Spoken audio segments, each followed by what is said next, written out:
You're tired of the same schedule. Maybe you're commuting back and forth to work. You want to spice it up a little bit, change the scenery. I completely understand. I was in the same position a couple years ago. Now I am traveling abroad. I am living in different locations. I get to immerse myself in different cultures. I get to see something new every single day, meet new people, have different experiences. And traveling is just something that I truly enjoy to do. I'll probably make a series of these videos. We'll start off by how to actually set yourself up to work remotely. Working remotely is not for everyone.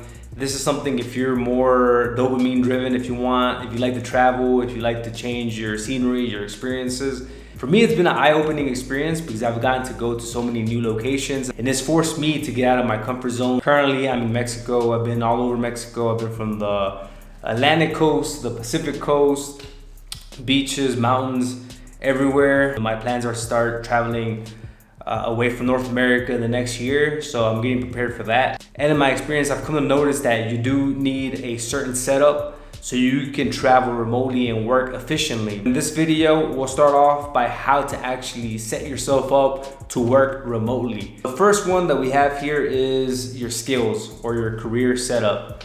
So I work in IT. I studied management information systems when I was in college. So I have a tech background. I took a lot of coding classes. I took a lot of database SQL classes. What I couldn't realize that if you are in the tech industry, it makes it a lot easier to start working remotely, especially if you're really good at what you do. You'll get to the point that if you do want to work remotely, you can go ahead and do it because you've been able to prove that you can manage yourself. You can get your work done no matter where you're located. A lot of guys ask me what type of career they should follow. A lot of times I recommend technology, somewhere around the same career path, which is science, technology, engineering, and mathematics, because these careers are high paying, they're very necessary, and a lot of people can't do them. On the technology side, if you're really good at what you do, you can work remotely, you can work from anywhere. So it's a high paying career and it gives you the flexibility to work from wherever you want. So I've done IT consulting, I've done database administration in the past. Right now I'm getting more into cybersecurity and networking. There's so many different opportunities in technology. So you can always jump in there and there's gonna be something that you're good at. You can start niching down and focusing on something very specific. It's gonna pay you very well and it's gonna give you that flexibility to work remotely. You can also go into the entrepreneurial path and start a business, maybe a freelancing side hustle. Maybe you build websites. You have to develop a skill that's marketable where someone can pay you while you're working abroad. One of my good friends, Mano, he has a coding consulting business where he's basically just an instructor, he's a tutor, but he has a lot of clients all over the world and he teaches them how to code. He can travel from wherever he wants. He knows how to code very, very effectively. And he just teaches his students. It is really about career setup, and studying is something that gives you the flexibility to actually work remotely. The next thing that we have here is to be proactive. Being proactive, what I mean by that is that just because you get a job, let's say in technology, and maybe you have a hybrid schedule where you can work 2 days in the office or 3 days at home, whatever. You do have to be proactive in the aspect of start pushing towards remote work, right? With maybe your manager, whoever you're working with, whoever you report to, start kind of hinting that you want to go into remote work. It's usually better to do this off the bat when you start applying for a new position. If they have remote positions available, I would invite you to apply for those first. But if they don't, it's not a problem. If you show that you're really good at what you do and you can do it from home, you have to prove that you can do it from home and you can work very efficiently. You're on time, you're always replying, you're getting your work done, the quality of your work speaks for itself, then there shouldn't be a problem for you to work remotely. You have to be proactive, start looking at where you want to move to, start looking at the different things that you might need to start traveling. Start being proactive, just have it in mind, keep it in the back of your mind that you want to start working remotely. So once you get to that point where you have to make the negotiations, you can actually go ahead and do so. That leads me into the next point, which is to stay lean. This is something that I had an issue with when I initially wanted to start working remotely, is that you don't want to get into too many commitments, as in with your rent, with your lease, maybe with your car note. You want to have a minimal lifestyle and not buy too many things. Because once you're ready to take the leap and work remotely and maybe start traveling, you're gonna have a lot of things that are just cluttering up your space and you're not using anymore.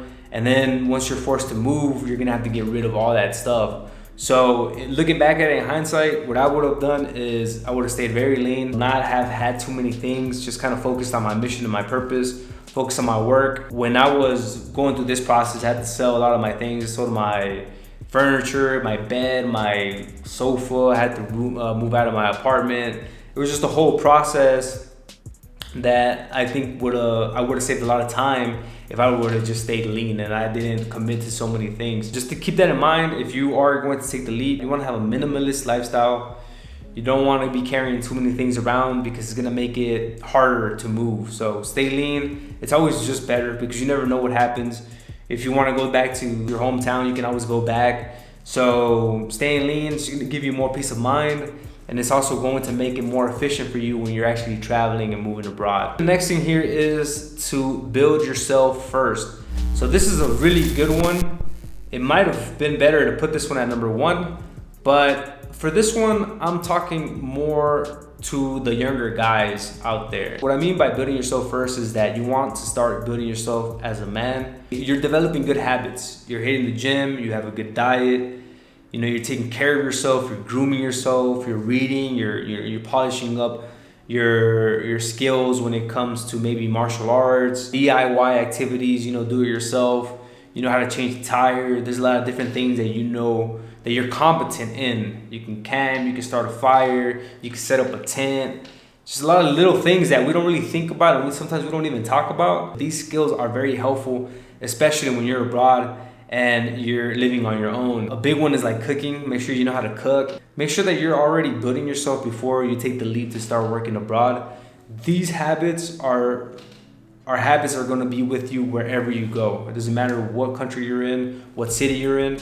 You want to have really good habits that allow you to be very efficient in any part of the planet. If you have a poor work ethic, you don't hit the gym, you have a shitty diet, you can't get any girls, and you think that by going to Colombia or going to Brazil, you're going to just automatically start getting girls or attracting girls, then you're completely delusional because girls are not going to be attracted to a guy that doesn't have good hygiene, that doesn't have his shit together, doesn't have a good career, doesn't have good habits.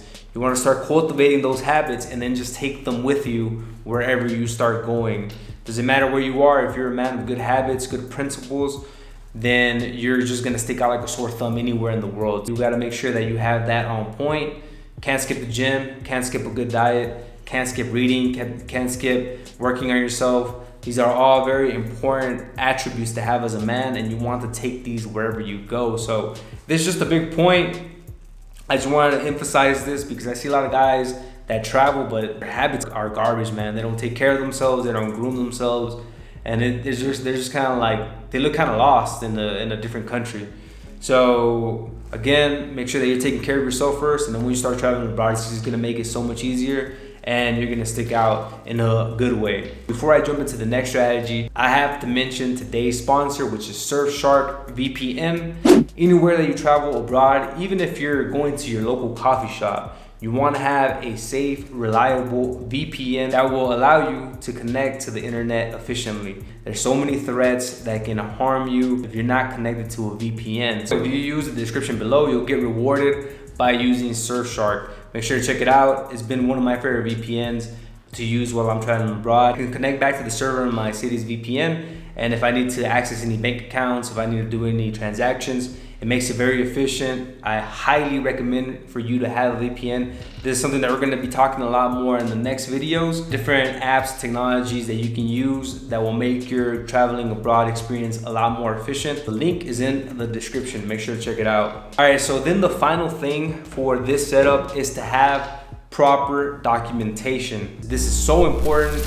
This will make your experience so much better if you have the correct documentation whenever you're traveling. What I mean by documentation is to get your passport, make sure that it's updated, make sure that it has to be updated by, I think, 3 months in advance or 6 months, one of those two, 3 or 6 months. But if you don't have it up to 6 months and you can't travel abroad, you want to get your passport. If you have the ability to get another passport, I would highly recommend for you to do so. So I have 2 passports This allows me to go back and forth into 2 different countries. Whenever I'm traveling to Mexico, it makes it very easy to just get through customs with my passport. I don't have to do that stupid tourist visa thing where you have to sign all those documents just to get in. And with my American passport, it makes it so much more efficient to go back to the United States and go back home. So having 2 passports is a hack. I'm thinking about getting one more from a different country. You gotta stay tuned for that one. I don't want to disclose that one, but I highly recommend for you to look into it, like research if you can actually do it. If you can, take advantage of it, man. A lot of places you can do it if your parents were born in the other country.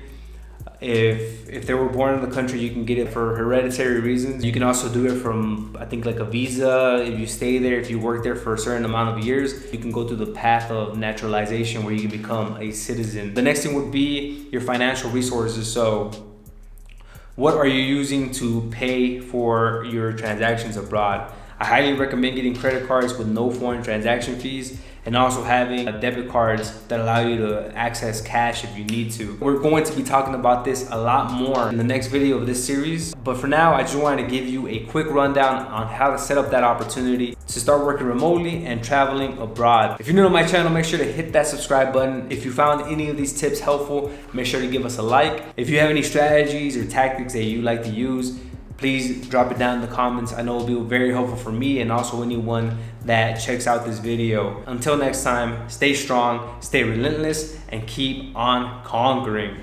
Peace.